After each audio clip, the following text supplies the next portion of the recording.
কোরবানি ঈদকে সামনে রেখে যশোরের ঝিকরগাছার বাজারে ছাগলের ব্যবসা চলছে রমরমায়। প্রিয় দর্শক, আজ আমরা দেখাবো সরাসরি বাজার থেকে আসলে বাজার কেমন চলছে। বাজারে বিভিন্ন জাতের ছাগল নিয়ে ক্রেতা বিক্রেতারা হাজির হয়েছে। তারা হাতে ধরে রেখে দিয়েছে ছাগলের দড়ি।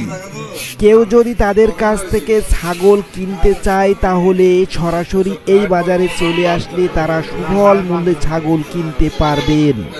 আমাদের এই বাজারে ছোট বড় মাঝারি সব ধরনের ছাগল কিন্তু পাওয়া যায়।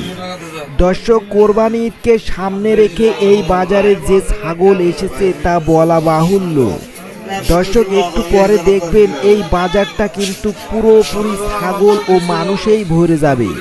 সবেমাত্র সকাল 8টা বাজে, এখনো মানুষ আসতে তেমন একটা পারেনি। দূর দূরান্ত থেকে এই বাজারে ছাগলের ব্যবসায়ীরা নিয়ে চলে আসে ছাগল। এই বাজারে ছাগলগুলো বাংলাদেশের আনাচে কানাচে প্রতি জায়গায় চলে যায়। গাড়ি ভর্তি করে এই বাজারে ছাগলগুলো নিয়ে চলে যাওয়া হয় বাংলাদেশের আনাচে কানাচে প্রতিটি জায়গায়। যারা কুরবানি উপলক্ষে ছাগল কিনতে চান তারা সরাসরি এই বাজারে চলে আসবেন, কারণ কোরবানি ঈদ যত আগিয়ে আসবে তত কিন্তু ছাগলের দাম বৃদ্ধি পাবে। তাই আমি আপনাদের একটা পরামর্শ দেব, যারা ছাগল কিনতে ইচ্ছুক তারা সরাসরি যশোরের ঝিকরগাছার এই ছাগল হাটায় চলে আসবেন। এখানে আপনি পাবেন উন্নত জাতের ছাগল থেকে শুরু করে ছোট বড় মাঝারি সব ধরনের ছাগল।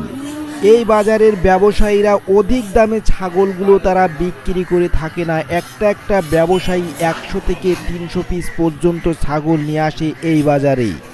এর পরের ভিডিওতে আমি আপনাদের দেখাবো এই বাজারের মানুষ কতগুলো করে ছাগল নিয়ে আসে।